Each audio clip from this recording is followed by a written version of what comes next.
Hello everyone, welcome to Editorial Insights where we help you improve your vocabulary and comprehension skills with the help of editorials। और आज हम एक different article पढ़ने जा रहे हैं। ये जैसे हम यूजुअली पढ़ते हैं इकोनॉमी के बारे में या फिर कोई वॉर चल रही है तो जनरली ये सब चीज़ें डोमिनेट करती हैं, बट कभी कभी हमें डिफरेंट टाइप के आर्टिकल्स भी रीड करने चाहिए, ऐसे एडिटोरियल्स भी रीड करने चाहिए जो कि बिल्कुल एक डिफरेंट एक कहें कि जॉनर या कहें कि डिफरेंट टाइप ऑफ एक डिफरेंट सब्जेक्ट को लेकर होते हैं। तो इससे क्या होता है, एक तो हमारा इंटरेस्ट बना रहता है एडिटोरियल्स रीड करने में, और दूसरा ये है कि हमें डिफरेंट टाइप के राइटिंग्स की आदत होने लगती है। तो यहाँ पर हम बात करेंगे पिज़्ज़ा की, ठीक है, और इसमें हम देखेंगे कि पाइनएप्पल पिज़्ज़ा, पाइनएप्पल के टॉपिंग को लेकर क्या डिबेट रहती है। तो यहाँ पर हमारा फोकस ये होगा कि ऑथर का क्या ओपिनियन है इस पर्टिकुलर टॉपिक के बारे में, ठीक है। तो ये आपको रीड करना है, ये ध्यान देना है कि ऑथर क्या उसके फेवर में है या नहीं है, ठीक है, क्या व्यू है। इस पॉइंट ऑफ व्यू से हम ये एडिटोरियल पढ़ेंगे आज। ओके, तो before we start, if you are preparing for IBPS PO 2023 interview, तो आपके लिए प्रैक्टिस मॉक ने लॉन्च किया इंटरव्यू कोर्स, जिसमें आपको 2 मॉक इंटरव्यूज़ मिलेंगे, first with PM experts and the second with ex interview panel member of IBPS। तो आपको डिटेल फीडबैक मिलेगा। हिंदी या इंग्लिश आप किसी भी लैंग्वेज में इंटरव्यू दे सकते हैं। अगर आप ऑफलाइन इंटरव्यू देना चाहते हैं तो आप हमारा ऑफलाइन इंटरव्यू कोर्स चेक कर सकते हैं। आप दिल्ली NCR में आके इंटरव्यू दे सकते हैं। इस कोर्स में इंक्लूडेड है 20 से ज़्यादा detailed live and recorded sessions, ताकि आपकी प्रिपरेशन जो है वो अच्छे से हो पाए इंटरव्यू के लिए। पर्सनैलिटी डेवलपमेंट सेशंस हैं एंड प्रोफाइल डिस्कशन भी होगा आपका। तो आपके जो भी कोई क्वेश्चंस हैं, डाउट्स हैं, वो आप क्लियर कर सकते हैं पर्सनलाइज डाउट क्लियरिंग सेशंस पे जो होंगे टेलीग्राम पे। तो 20% डिस्काउंट आप अभी अवेल कर सकते हैं with coupon code interview20 and you can get it at the price 2399 only. Okay, and we have also launch PM practice pro. तो अभी साल ही शुरू हुआ है एंड IBPS कैलेंडर आने ही वाला है। तो आप प्रिपरेशन स्टार्ट कर दीजिए कैलेंडर आने से पहले, नोटिफिकेशन आने से पहले, क्योंकि जो है प्रैक्टिस बहुत इंपॉर्टेंट रोल प्ले करती है एग्ज़ाम्स में, और जितना जल्दी आप स्टार्ट करेंगे उतना अच्छा रहेगा। फिर आपके लिए मेन होगा कि आप रिवीजन करें एग्ज़ाम से कुछ टाइम पहले तक।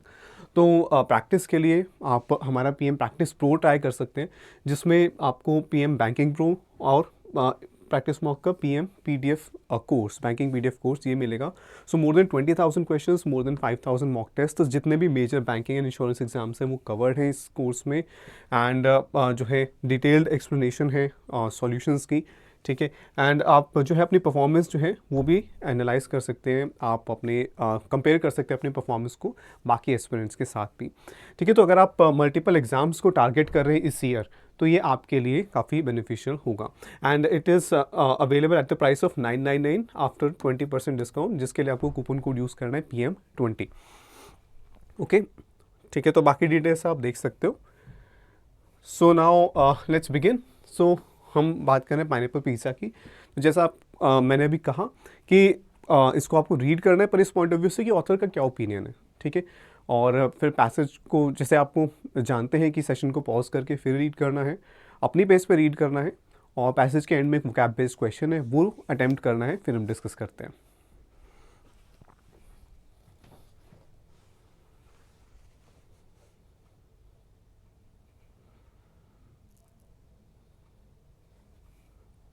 Next,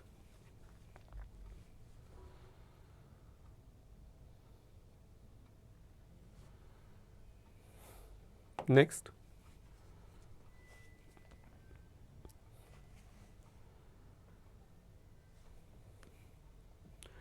okay, so the Indian express का ये ट्यूटोरियल था, और इसमें एक वर्ड था डिलेक्टेबल, और हमें इसका क्लोजेस्ट वर्ड जो है वो बताना है कौन सा है। तो impetus, embattled, impromptu, luscious and distinct, ठीक है। तो कौन सा वर्ड है जो इससे सिमिलर है डिलेक्टेबल से, आपको अपना आंसर मार्क करना है, ये हम डिस्कस करेंगे पैसेज के बाद, ठीक है। So let's begin. A rebellion is brewing in Naples. Rebellion क्या होता है? विद्रोह, ठीक है। किसी की अथॉरिटी होती है तो उसके खिलाफ जब आप आवाज़ उठाते हो, ठीक है। अब रिबेलियन में कई बार आप वायलेंट मीन्स भी यूज़ करते हो, बट रिबेलियन का मेन होता है कि चैलेंज करना किसी की अथॉरिटी को। तो a rebellion is brewing in Naples. Brew होता है कि जब जैसे कोई नेगेटिव चीज़ है, कोई चीज़ जो आप नहीं चाहते हैं वो ग्रो करे, लेकिन वो बढ़ रही है। तो जनरली जैसे कि इस टाइप की चीज़ें होती हैं, डिसकंटेंट, ठीक है, असंतोष जिसे हम कहते हैं कि कोई सेटिस्फाइड नहीं है, तो डिसकंटेंट है, लोगों में आक्रोश बढ़ रहा है, इस तरह की चीज़ों को हम ब्रूइंग कहते हैं कि वो धीरे धीरे बढ़ रही है और एक नेगेटिव क्वालिटी है। और जनरली जैसे कि रिबेलियन के लिए यूज़ किया गया है यहाँ पर, रिबेलियन है, डिसकंटेंट है, ठीक है, एंगर है, तो इन सब चीज़ों के लिए आप ब्रू वर्ड यूज़ कर सकते हो। तो rebellion is brewing in Naples, मतलब नेपल्स एक सिटी है इटली में, और कहा जाता है वहाँ पर ही शुरू हुआ था पिज़्ज़ा। तो वहाँ पर एक रिबेलियन हो रही है, एक विद्रोह हो रहा है, and it taste like pineapples. और जो विद्रोह है उसका टेस्ट कैसा है, पाइनएप्पल की तरह। क्यों, देखते हैं। In his restaurant on the Via dei Tribunali, the so-called best-known pizza street in the world, Italy's most well-known pizzaiolo, यानी कि pizza chef Gino Sorbio has created one top with the fruit। तो ये जो rebellion है ये pineapple की तरह क्यों टेस्ट कर रही है, क्योंकि ये जो सिटी, ये जो स्ट्रीट है, इसको हम कहते हैं कि best known pizza street in the world, ये है इटली में, नेपोली में। और वहाँ पर जो है एक पिज़्ज़ाइओलो यानी कि पिज़्ज़ा शेफ़ जो है जीनो सोर्बियो, उन्होंने क्या किया, अपने पिज़्ज़ा पे उन्होंने टॉपिंग ऐड कर दी है पाइनएप्पल की। Has created one top with the fruit. यहाँ पर जो ये वन है ये क्या है, ठीक है, ये प्रोनाउन है, ठीक है, प्रोनाउन है। वन यानी वन का मतलब क्या, ये किसकी बात कर रहे हैं, पिज़्ज़ा की, ठीक है। Has created one topped with the fruit, one मतलब one pizza topped with the fruit, कि उन्होंने एक पिज़्ज़ा बनाया जिसमें उन्होंने पाइनएप्पल टॉपिंग यूज़ की है, ठीक है। तो ये हमने यहाँ पर इतना देखा। Outrage Italians accuse him of violating one of the most sacred tenets of pizza making. तो आउटरेज होता है जब आप आक्रोश में होते हो, कोई ऐसा इवेंट हो जाता है जिससे आपको गुस्सा आता है, आपको लगता है कि ये बहुत गलत हुआ है, तो आप आउटरेज हो जाते हो। तो outrage Italians accuse him of violating one of the most sacred tenets. Violate करना होता है किसी, जैसे या तो किसी रूल को ना फॉलो करना, ठीक है, या किसी की राइट्स को छीन लेना। तो यहाँ पर कौन से रूल को फॉलो ना करने की बात हो रही है, violating one of the most sacred tenets. अब सेक्रेड होता है पवित्र, ठीक है, जैसे रिलीजियस में बहुत ज़्यादा इंपॉर्टेंट कोई चीज़ होती है रिलीजन में, ठीक है, तो हम कहते हैं वो सेक्रेड है। तो सेक्रेड टेनेट्स होते हैं बेसिक प्रिंसिपल्स। तो पिज़्ज़ा मेकिंग के जो सबसे इंपॉर्टेंट, सबसे बेसिक जो प्रिंसिपल्स हैं, उसको वायलेट, उसका उल्लंघन करने का उनको एक्यूज़ किया गया है, उनके ऊपर आरोप लगाया गया है, ठीक है। तो ये हमने यहाँ पर देखा। तो यहाँ पर आपको पता होना चाहिए वायलेट डिफरेंट वेज में यूज़ हो सकता है, ठीक है। और टेनेट्स हमने देखा क्या होते हैं, basic principles. So in response, अब उनके ऊपर जब आरोप लगा कि उन्होंने पिज़्ज़ा मेकिंग के बेसिक प्रिंसिपल्स को तोड़ा है, वायलेट किया है, सो इन रिस्पॉन्स जवाब में क्या कहा उस शेफ़ ने, who was himself a pineapple on pizza skeptic. Who किसके लिए यूज़ हुआ है, इस शेफ़ के लिए, पर्सन है, तो हमने हु यूज़ किया है।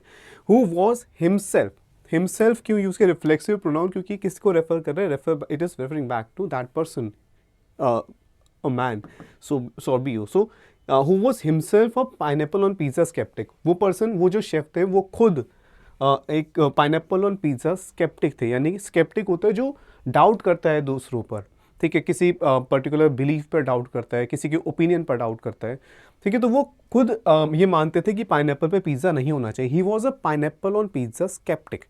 तो सोबियो क्या थे, वो उन्हें लगता था कि पाइनएप्पल पर पिज़्ज़ा पर पाइनएप्पल नहीं होना चाहिए, ठीक है। अनटिल रिसेंटली, हाल ही में, तो अभी कुछ टाइम पहले तक वो स्केप्टिक थे, वो मानते थे कि पिज़्ज़ा पर पाइनएप्पल नहीं होना चाहिए। पॉइंट्स, अब उन्होंने क्या किया, एक तो ये इन्फॉर्मेशन पता चले कि वो एक पाइनएप्पल ऑन पिज़्ज़ा स्केप्टिक थे, ठीक है। तो अब यहाँ पर देखो, इन रिस्पॉन्स सोबियो, तो ये इनके बारे में एक्स्ट्रा इन्फॉर्मेशन है, तो यहाँ से ये कंटिन्यू होगा। सोबियो points to the excellent contrast in flavor between the sweet acidic fruit and the 3 smoked cheeses that he puts on top। तो जब उन पे आरोप लगाया गया, तो जो शेफ थे उन्होंने क्या कहा, उन्होंने बात की एक्सीलेंट कंट्रास्ट होता है डिफरेंस, ठीक है। तो कैसे जो स्वीट और एसिडिक फ्रूट है उसका फ्लेवर कैसे जो 3 स्मोक्ड चीज़ेज़ वो अपने पिज़्ज़ा पर डालते हैं, उनसे कैसे कंट्रास्ट करते हैं, कैसे उनसे डिफरेंट है, और इसीलिए वो अच्छा है, ये वो कहना चाह रहे हैं यहाँ पे। Taste, he suggest, trumps the demand for authenticity. तो उनका कहना है कि जब टेस्ट अच्छा है तो फिर वो ज़्यादा इंपॉर्टेंट है ऑथेंटिसिटी से। ऑथेंटिसिटी होता है कि ओरिजिनल जो आप रेसिपी फॉलो कर रहे हो, ठीक है। तो वो कह रहे हैं कि ट्रम्प होता है हरा देना। Trump, when you Trump someone और व्हेन यू ट्रम्प समथिंग, मतलब आपने उसे हरा लिया, ठीक है, आपने जीत प्राप्त कर ली। तो उनका कहना है कि टेस्ट ज़्यादा इंपॉर्टेंट है ऑथेंटिसिटी से। तो यहाँ से, यहीं से हमें पता चल गया कि जो शेफ़ है वो खुद अपनी मर्ज़ी से उन्होंने पिज़्ज़ा पे पाइनएप्पल टॉपिंग डाली। उन्हें लगता है कि ये टेस्ट बेटर करता है क्योंकि वो कंट्रास्ट करता है फ्लेवर्स में। एंड जो है उनका ये मानना है कि ऑथेंटिसिटी से ज़्यादा इंपॉर्टेंट है टेस्ट। ओके, तो at the heart of the row, अभी ये हमने देखा था किसका ओपिनियन है, ये ऑथर का ओपिनियन नहीं है, ये ओपिनियन है जो शेफ़ है उनका। At the heart of the row is a question that has periodically roiled the food world. तो अब रो का मतलब क्या होता है? एक लाइन में लोग लगे होते हैं, हम कहते हैं रो में है, ठीक है। आपके पास बॉक्सेस से आपने एक लाइन में लगा दिए, तो आपने कहा कि ये बॉक्सेस जो एक रो में अरेंज्ड है, ठीक है। तो रो क्या होता है? एक लाइन में लगी हुई चीज़ें। अब रो एक और मीनिंग होता है, वो होता है जब आप नाव चलाते हो, तो नाव में जो चप्पू होता है उसको हम क्या कहते हैं? ओर, ठीक है, ओर कहते हैं। और उस चप्पू को चलाने को क्या कहते हैं? रो करना, ठीक है, रो करना, ROW, रो। तो वो भी रो होता है, लेकिन ये दोनों ही मीनिंग डिफरेंट हैं। ये वो मीनिंग नहीं जो यहाँ पर यूज़ हुआ है। यहाँ पर इसका मतलब है एक कोई आर्ग्यूमेंट किसी चीज़ को लेके, ठीक है, आर्ग्यूमेंट, झगड़ा, डिबेट। तो at the heart of the row, तो ये जो कौन सी रो की बात हो रही है? पाइनएप्पल ऑन पिज़्ज़ा रो, तो उसकी बात हो रही है। तो at the heart of something का मतलब होता है सेंटर में, सबसे जो इम्पोर्टेंट पार्ट है, सबसे जो कोर हिस्सा है किसी भी चीज़ का। तो जो भी ये डिबेट चल रही है, जो भी ये क्वेरल, जो आर्ग्यूमेंट चल रहा है, उसके सेंटर में क्या है? एक question that has periodically roiled the food world. That किसके लिए यूज़ हुआ है? क्वेश्चन के लिए यूज़ हुआ है, ठीक है। That has periodically roiled. Periodically होता है कि जो हर कुछ टाइम में ये क्वेश्चन जो है फिर उठता है, और इससे क्या होता है? रॉयल हो जाता है फूड वर्ल्ड। रॉयल का मतलब होता है कि आप किसी चीज़ को जो है आप एजिटेट कर देते हो, या कहीं की जो है आप हलचल जो है वो पैदा कर देते हो किसी वजह से, ठीक है। तो periodically roiled the food world का मतलब कि इस क्वेश्चन की वजह से जो फूड वर्ल्ड है उसमें जो है काफ़ी ज़्यादा डिबेट्स होने लग जाती हैं। How much can a preparation be allowed to depart from its authentic form before it becomes a whole other dish. तो कितना हम उसमें चेंजेस कर सकते हैं? एक ऑथेंटिक डिश है, हम पिज़्ज़ा में कितने बदलाव कर सकते हैं कि वो ऑथेंटिक फॉर्म में ना रहे। अब आप एक रेसिपी फॉलो करते हैं जो कि हंड्रेड्स ऑफ ईयर्स से चली आ रही है, ठीक है, तो आप उसमें थोड़े बहुत मॉडिफिकेशंस कर सकते हैं। लेकिन अगर आप, वो कौन सा पॉइंट है कि जिसके बाद इतने चेंजेस आ जाएंगे कि वो डिश रहेगी ही नहीं? तो यहाँ पर यही कहा जा रहा है कि कितना कितना जो है, how much can a preparation be allowed to depart from its authentic form. Depart एक मीनिंग होता है चले जाना। सो जब जैसे डिपार्चर्स, आप जब जाते हो रेलवे स्टेशन जाते हो या फिर एयरपोर्ट जाते हो, तो द ट्रेन विल डिपार्ट। तो डिपार्ट मतलब जाना, अपने एक जर्नी पे शुरू होना, ठीक है। तो डिपार्ट एक वो होता है। दूसरा डिपार्ट होता है कि डिपार्ट फ्रॉम इट समथिंग, मतलब कि जो एक पर्टिकुलर जो एस्टैब्लिश्ड चीज़ है, एस्टैब्लिश पैटर्न है, एस्टैब्लिश बिहेवियर है, उससे अलग हट के कुछ करना। तो कितना जो उसका ऑथेंटिक, जो रेसिपी ऑथेंटिक फॉर्म है, उससे कितना हट के हम बना सकते हैं एक डिश को, ठीक है। तो before it becomes a whole other dish, ठीक है। तो इसी की हम बात कर रहे थे। Italians have long mythologized pizza's role in their nation's unification in the 19th century, with the red, white, green of the classic margherita representing the tricolor. तो यहाँ पर इटालियंस ने क्या किया है?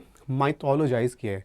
माइथोलॉजी क्या होती है? कि जो ऐसी स्टोरीज होती हैं जो मिथ्स पर बेस्ड हैं, यानी उनका कुछ उनके फैक्ट्स हमें नहीं पता कि वो फैक्ट्स पे बेस्ड है या नहीं, पर वो स्टोरीज हैं, यानी कि काफ़ी ज़्यादा एग्जैजरेटेड होती हैं, ठीक है, सच से काफ़ी बड़ा चढ़ाकर पेश की जाती है ताकि वो बहुत ग्रैंड लगे, बहुत बड़ी लगे, ठीक है। तो यहाँ पर इटालियंस ने पिज़्ज़ा को माइथोलॉजाइज किया, उन्होंने उसको एक मिथ की तरह ट्रीट किया है, उसको बहुत ज़्यादा बढ़ा चढ़ाकर एग्जैजरेट करके उसके बारे में बताया है कि उस पिज़्ज़ा का कितना बड़ा रोल था उनके यूनिफिकेशन में, इटली की यूनिफिकेशन में 19th सेंचुरी में। और जो पिज़्ज़ा एक margherita is a type of pizza, तो उसमें जो रेड, वाइट और ग्रीन जो कलर्स होते हैं, वो इटली का जो फ्लैग का जो कलर है उसमें भी रेड, वाइट एंड ग्रीन होते हैं, तो वो रिप्रेजेंट करते हैं, ठीक है। सो फॉर देम, अब यहाँ पर ये किसका ओपिनियन हम यहाँ तक पढ़ रहे हैं?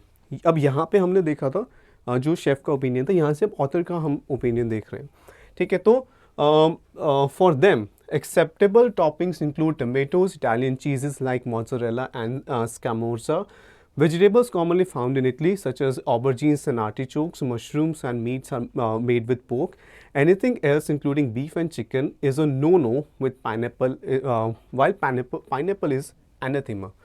तो अब यहाँ पर है कि उनके लिए, इटालियंस के लिए सिर्फ एक्सेप्टेबल टॉपिंग्स क्या हैं, जो इटालियन जो चीज़ें हैं वो, जो इटालियन वेजिटेबल्स हैं वो, ठीक है, और जो कुछ स्पेसिफिक टाइप ऑफ मीट्स। लेकिन बाकी चीज़ें, बाकी टाइप ऑफ मीट्स वो है नो, मतलब कि वो डिज़ायरेबल नहीं है। While pineapple is anathema. आप यहाँ देखोगे, आपको लगेगा कि ये नो है, यहाँ पर वाइल लिखा है तो कंट्रास्टिंग होगा, तो एनाथेमा का कोई पॉजिटिव मीनिंग होगा नहीं, क्योंकि यहाँ पर लिखा है कि ठीक है वो नो, दैट मीन्स कि वो प्रेफर नहीं किए जाते। लेकिन जो पाइनएप्पल है, लेकिन पाइनएप्पल तो क्या है, वो एक एनाथेमा, यानी कि उसको तो हेट किया जाता है। ठीक है, तो वो प्रेफर नहीं किए जाते, लेकिन ये हेट किया जाता है। तो एनाथेमा होता है जो आप स्ट्रांगली किसी चीज़ को डिसलाइक करते हो, आप हेट करते हो, आप प्रेफर नहीं करते हो। ठीक है, तो पाइनएप्पल को बिल्कुल प्रेफर नहीं किया जाता इटली में। तो हमें ये बैकग्राउंड मिला यहाँ पे। This may be a hard truth for traditionalist to swallow. ये जो फ्रेज होता है a hard truth to swallow, इसका मतलब होता है कि मुश्किल है कोई चीज़ एक्सेप्ट करनी। तो जो ट्रेडिशनलिस्ट हैं, ट्रेडिशनलिस्ट होते हैं जो चाहते हैं कि जो पहले से चली आ रही हैं चीज़ें वैसी ही चलती रहें। ठीक है, तो ट्रेडिशनलिस्ट के लिए ये मानना बहुत मुश्किल है। But the fact is that pizza has been embraced around the world not only for how delectable it is but also for its incredible adaptability. उनके लिए मानना मुश्किल है, ट्रेडिशनल जो इटालियंस हैं, लेकिन जो सच है वो यही है कि जो पिज़्ज़ा है वो एम्ब्रेस कर लिया गया, एक्सेप्ट कर लिया गया थ्रू आउट द वर्ल्ड, पूरी दुनिया में। नॉट ओनली फॉर, अब नॉट ओनली बट ऑल्सो, ठीक है, तो not only for how delectable, ठीक है, डिलेक्टेबल होते कोई चीज़ कितनी ज़्यादा अच्छा टेस्ट कर रही है, taste delicious, so how delectable it is, ना सिर्फ इसलिए कि वो बहुत ज़्यादा डिलीशियस है but also for its incredible adaptability. Incredible होता है बहुत ज़्यादा अच्छी, ग्रेट, वेरी गुड, एक्सेलेंट। तो for its incredible adaptability, adaptability होता है कि ढलना सिचुएशन के हिसाब से। तो हर कंट्री में जाके पिज़्ज़ा जो है वहाँ के फ्लेवर्स के अकॉर्डिंग उसमें चेंजेस आए हैं। It has made pizza almost uniquely among other equally global foods, amenable to every personal and cultural quirk there is, expressed most frequently in the choice of pizza topping. तो यहाँ पर इस sentence का क्या meaning है कि क्योंकि वो अडेप्टेबल है, ठीक है, तो उसकी वजह से पिज़्ज़ा में क्या हुआ, it has made pizza almost uniquely among other equally. अब यहाँ पर अब ये सेंटेंस रीड करो, आप देखोगे कि यूनिकली एक एडवर्ब है। ठीक है, अब एडवर्ब किसको मॉडिफाई करते हैं, एक वर्ब को, ठीक है, एक एडजेक्टिव को या किसी और एडवर्ब को। तो आप यहाँ देखोगे तो यहाँ पर आपको लगेगा कि किसको मॉडिफाई कर रहे हैं, कौन सी वर्ब को मॉडिफाई कर रहा है। तो इस सेंटेंस को ध्यान से अगर आप रीड करोगे, थोड़ा डिफरेंट कंस्ट्रक्शन है। It has made pizza almost uniquely among other equally global foods एमेनेबल। तो ये जो यूनिकली है ये किसको मॉडिफाई कर रहा है, एमेनेबल, ये एडजेक्टिव है, ठीक है, इसके लिए यूज़ हुआ uniquely. So almost uniquely amenable to every personal and cultural quirk.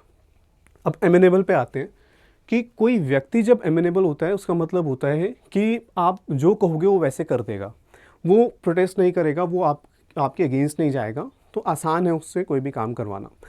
तो किसी चीज़ को जब हम बोलते हैं एमेनेबल, मतलब कि जैसे हम चाहते हैं हम उसको वैसे यूज़ कर सकते हैं, वैसे ढाल सकते हैं। तो पिज़्ज़ा जो है वो एमेनेबल है, जैसे हम चाहें उसे वैसे प्रिपेयर कर सकते हैं। और हर तरह के जो पर्सनल या कल्चरल क्वर्क्स हैं, क्वर्क्स होते हैं कि कोई भी एक डिफरेंट जो कहें कि लाइकिंग्स होती हैं, कि हर एक कल्चर में हर एक व्यक्ति को अलग अलग चीज़ें पसंद होती हैं, तो वो चीज़ें यूज़ की जाती हैं पिज़्ज़ा पे उन कल्चर्स में, ठीक है। तो expressed most frequently in the choice of pizza topping. तो सबसे ज़्यादा हमें पिज़्ज़ा टॉपिंग से पता चलता है कि कैसे डिफरेंट कंट्रीज़ में डिफरेंट जो है वो चीज़ें पसंद की जाती है। जैसे reindeer meat in Finland, haggis in Scotland, mango in the Philippines and palak paneer in India. तो हर कंट्री में अलग अलग तरह की टॉपिंग्स जो है वो पिज़्ज़ा पर ट्राई की गई हैं, क्योंकि सबके अपने डिफरेंट क्वर्क्स हैं। क्वर्क्स होते हैं कि कुछ अनयूजुअल या डिफरेंट जो हैबिट्स या लाइकिंग्स होती हैं, ठीक है। So Italy, Naples in particular, is rightly proud to be the birth place of a true classic. कि जो नेपर्स है वो राइटली प्राउड है, यानी उसमें कुछ गलत नहीं है, वो प्राउड है, उन्हें गर्व है अपने इस जो है एक बर्थ प्लेस होने पे कि यहाँ पर पिज़्ज़ा शुरू हुआ, तो ये अच्छी बात है। लेकिन but it may be time to accept that pizza now belongs to the world. लेकिन पिज़्ज़ा जो है अब पूरे वर्ल्ड को बिलोंग करता है, सिर्फ इटली का नहीं है। तो इसको रीड करके हमें क्या पता चलता है, ऑथर का ओपिनियन। और अब इसमें ये डिफरेंस रखना है कि जो शेफ़ का ओपिनियन था वो यहाँ पर मेंशन था, ऑथर का क्या ओपिनियन है कि जो कि यहाँ पर ये कि कैसे इसको लेकर डिबेट्स होती आई हैं, ठीक है, कैसे जो ट्रेडिशनल इटालियंस है वो एक्सेप्ट नहीं करना चाहते कि रेसिपी में कोई चेंज हो। लेकिन सच क्या है कि जो पिज़्ज़ा है वो पूरे वर्ल्ड को बिलोंग करता है, और ये जो है इनक्रेडिबली अडेप्टेबल है, अलग अलग टॉपिंग्स यूज़ की जाती है। और लास्ट लाइन बहुत इंपॉर्टेंट है, यहाँ से भी हमें पता चलता है कि ऑल्दो ये उनके लिए गर्व की बात है कि वो पिज़्ज़ा का बर्थ प्लेस है, लेकिन but it may be time to accept that pizza now belongs to the world, यानी कि इटालियंस जो है उन्हें भी एक्सेप्ट करना पड़ेगा कि डिफरेंट टॉपिंग्स भी यूज़ हो सकते हैं, क्योंकि पिज़्ज़ा सिर्फ इटली का नहीं है, अब वो पूरे वर्ल्ड का है। तो ऑथर जो है वो फेवर में है डिफरेंट टॉपिंग्स यूज़ करने के। उन्होंने एग्जांपल भी दिए कैसे और टॉपिंग्स यूज़ की जाती हैं थ्रू आउट द वर्ल्ड, ठीक है। तो ये इस तरह की चीज़ों को हमें समझना आना चाहिए, ठीक है। तो यहाँ पर एक वर्ड था डिलेक्टेबल, तो जैसे हमने देखा उसका मतलब होता है डिलीशियस। और यहाँ पर जो वर्ड्स है उसमें लशियस जो है वो उसका मीनिंग होता है डिलीशियस, टेस्टी। तो डी इसका आंसर होना चाहिए, ठीक है। क्लोजेस्ट वर्ड हमने बताया। इम्पेटस होता है एक ड्राइविंग फोर्स, किसी भी चीज़ को आगे जो बढ़ा रही है वो फोर्स, तो वो भी नहीं। एम्बैटल्ड होता है कि जो बहुत सारी प्रॉब्लम से घिरा हुआ है, ठीक है, तो वो भी नहीं। इम्प्रॉम्प्टू होता है जब आप बिना किसी तैयारी के कोई काम करते हो, जैसे अगर आप स्कूल जाते थे तो अचानक से कहा जाता है ठीक है तुम्हें ये एक छोटी सी स्पीच देनी है, तो वो आपने फटाफट तब प्रिपेयर की, तो दैट मीन्स आपने वो इम्प्रॉम्प्टू की, आपने तभी के तभी वो स्पीच दी बिना किसी प्रिपरेशन के। एंड डिस्टिंक्ट होता है यूनिक, ठीक है। तो इन सब के डिफरेंट मीनिंग है, सो डी इसका आंसर होगा डिलेक्टेबल का सिमिलर मीनिंग। तो यहाँ पर important words and phrases mentioned है, ठीक है। तो आप स्क्रीनशॉट भी ले सकते हैं, एंड मंथ के एंड में वोकैबुलरी जो है वो कंपाइल्ड अवेलेबल होगी, आप वहाँ से भी रिवाइज कर सकते हैं। So I hope you enjoyed today's session. Do let us know in the comment section. Thank you.